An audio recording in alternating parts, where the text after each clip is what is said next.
using this video to reply to a few comments here. This one, thank you. Let me elaborate on what I meant by absurd.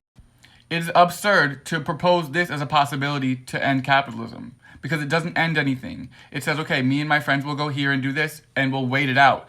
There's no waiting this out, love. There's no waiting this out. And people are in the comments pretending as if the people who want to do communes, who want to do their little tiny homes in the woods, are trying to build some anti-capitalist stronghold. That's not the fucking case. They're pretending as if this is going to be what they do and, capitalism runs its course around them. That's not how this shit fucking works. Your tiny homes will exist under capitalism. This entire idea operates on the assumption that people have money and resources and that people have mobility and access.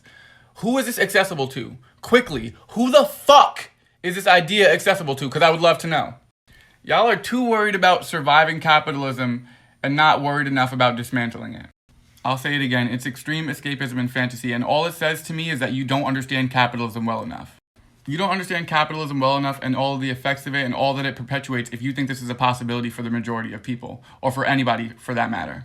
We literally just watched Texas freeze over this winter and get no help.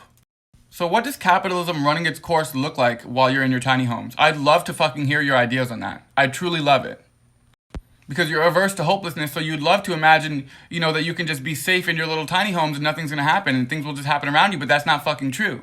People have been asking me my suggestion, and my suggestion is that you get hopeless. And what I mean by that is that you get hopeless.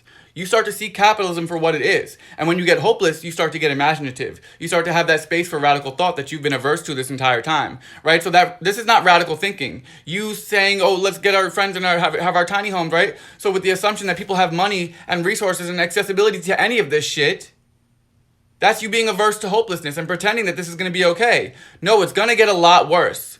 Expect it to get fucking ugly. Know it will get ugly, right? Start seeing the reality of things. Also, really, everybody who was telling me, oh, but communal living this, communal living that. I didn't say communal living was the bad thing. The bad part was pretending that this was going to beat capitalism. Don't be obtuse.